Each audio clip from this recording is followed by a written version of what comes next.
Last Week Tonight with John Oliver became one of the first late-night shows to really take on the subject of Harvey Weinstein.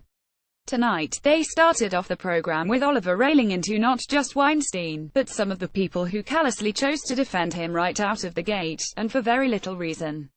The way in which some of these people treat Weinstein and the accusations against him remain appalling, but we are glad to see most of the late-night community speaking out against him. With all of this being said, do you really need late-night television to tell you that it's horrible? Sometimes you really shouldn't joke about it at all because it's horrible. Just ask James Corden about that at the moment. Beyond just this opening, Oliver did go into some of the news of the week, including Donald Trump's healthcare decision and his feelings about the Iran deal. Then, we had a segment all about pumpkin spice latte. Yep, that did happen, before getting into the main story of the night on Equifax. Why talk about the credit reporting company at this point? Well, much of that has to do with the recent hack that took place. Not only that, but also the handling of the incident by Equifax.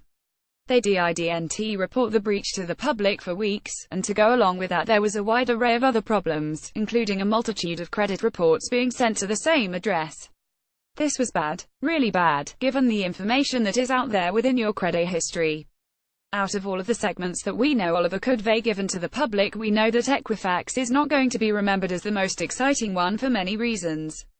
For one, it's not altogether flashy, since credit is not the sort of thing that people like to think about. Also, it's rather faceless and it's hard to mock a huge corporation for something. It's much easier to do that to an individual when they've done something that makes them worthy of said mockery. Aside from the Equifax piece, we are very much pleased that Oliver continued with one of our favorite running jokes tonight: Trump doing something terrible, and then him making a signal that the national crisis was over and we could all breathe a little bit easier, even though that wasn't the case and it was really all just wishful thinking in the end. We feel bad that the guy in the tiger mascot is going to have to keep coming out when there's nothing for him to celebrate on the other side. What did you think about this week's Last Week Tonight with John Oliver episode, and the end results of the segment?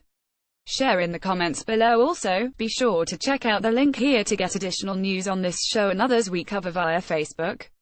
Photo HBO. Want more TV news? Then sign up for the Carter Matt newsletter.